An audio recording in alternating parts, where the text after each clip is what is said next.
by just taking a moment to remember all those who died in the 7/7 bombings 11 years ago today.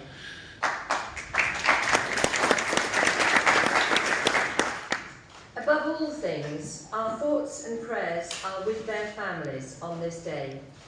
We should never forget how precious our democracy is. Yeah. Over in the House of Commons, I and my colleagues are about to exercise that democratic right to make an incredibly important decision.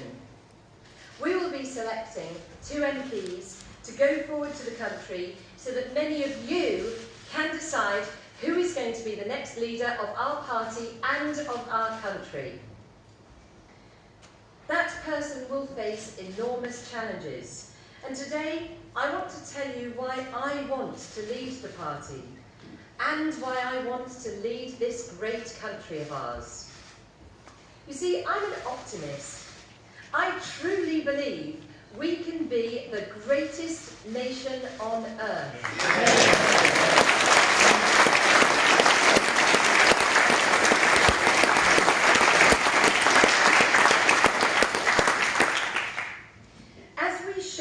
That the UK is once again open to the world and united in our new destiny, so we will expand our horizons. Prosperity should be our goal, not austerity. Yeah.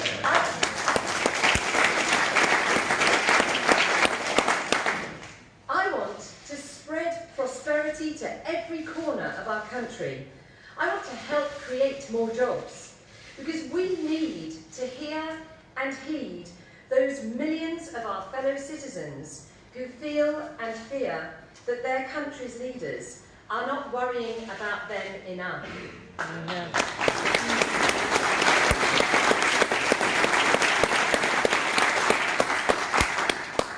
Those people who think that chief executives of some big businesses get telephone number salaries that bear no relation to the performance of their companies. Yeah. All of those people, I am with you, and I want you to share in the great future for this country.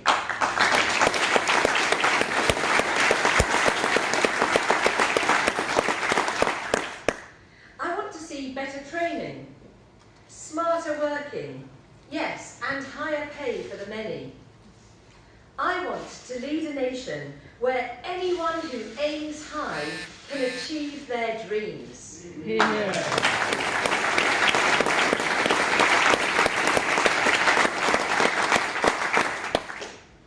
My first task is to show how great our potential is as a nation.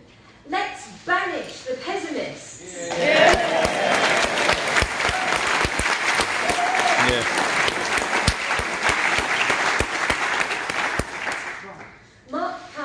Bank of England governor was exactly right last week when he said, and I quote, "The UK can handle change. It has one of the most flexible economies in the world and benefits from a deep reservoir of human capital, world-class infrastructure and the rule of law. Its people are admired the world over for their strength under adversity. The question is not whether the UK will adjust, but rather how quickly and how well." He then goes on to say that a clear plan is needed. He is absolutely right. Yeah. So today, I want to speak to the markets as well as to the nation. No one needs to fear our decision to leave the EU. Yeah.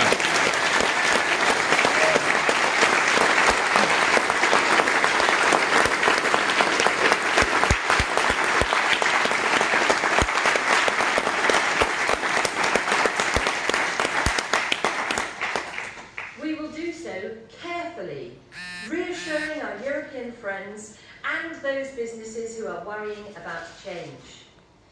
Trade must be the top priority. Continued tariff-free trade with the EU, continued free trade with those countries we have agreements with as a current member of the EU, and vitally, seizing the opportunities to take up new free trade agreements with fast-growing economies around the world.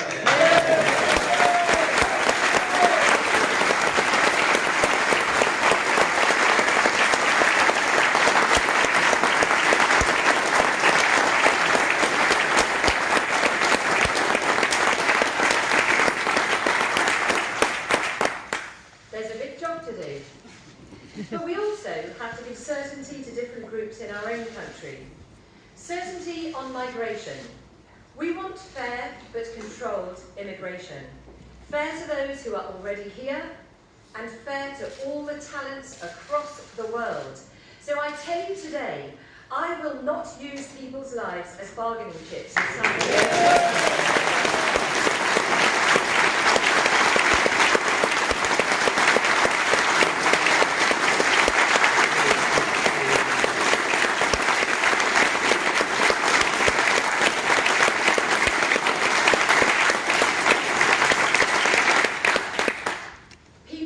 Need certainty, and they will get it. I say to all who are legally here that you will be welcome to stay.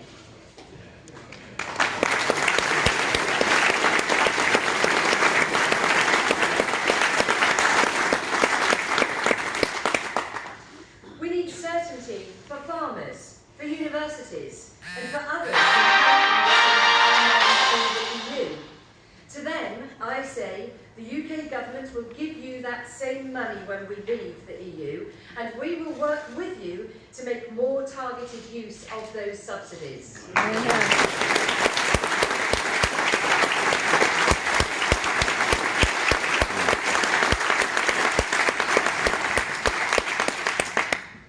And we want certainty for those who want to travel, to study, and to collaborate with others on the continent. And I say to them, you will be absolutely free to do so.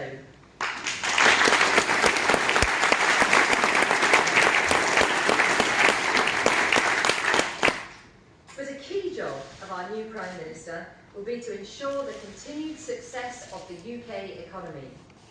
Already, we can see that the forecasts of a disaster for sterling, for equities, and for interest rates have not been proven correct. The pound is weaker, partly as a result of the markets being wrong on the result of the referendum, and partly on the expectation of further interest rate easing. But lower sterling is good for exports, and it makes inward investment more attractive. It means we may import less and buy more at home. All good things for our economy.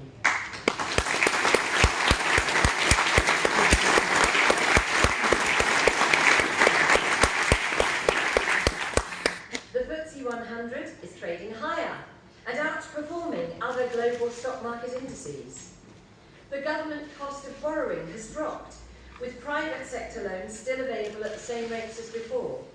That means the price of our state borrowing has fallen by a remarkable 40%, with 10-year interest rates below 0.8% versus 1.37% on June the 23rd.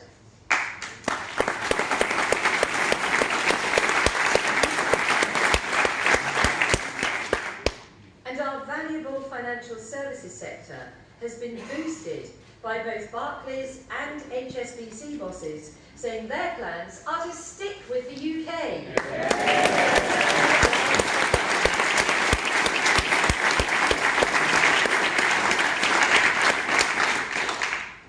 I will work tirelessly to reassure investors that the UK is open for business and a great place to employ people.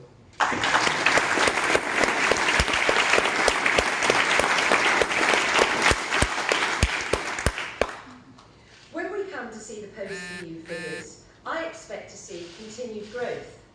I expect to see people buying goods, going about their normal business, buying their homes, and yes, enjoying a pay rise. I will expect high standards of company behaviour, recognising their obligations to their communities and to their employees. Mine will be a realistic but an optimistic voice. I believe we have a great future ahead of us.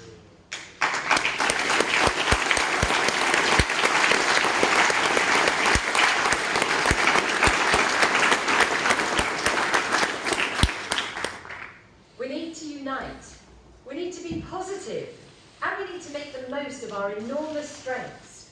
We are one of the world's biggest economies. We speak the world's international business language. Our contract law and our judicial system are second to none, inspiring great investor confidence.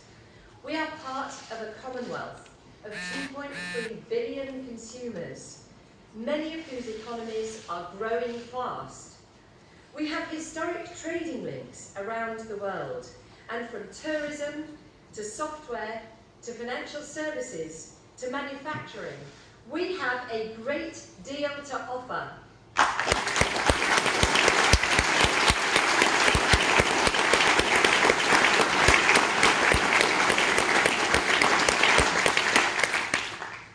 This is, after all, the country that gave the world the rule of law, parliamentary democracy, the right to own property, the English language, and the free market.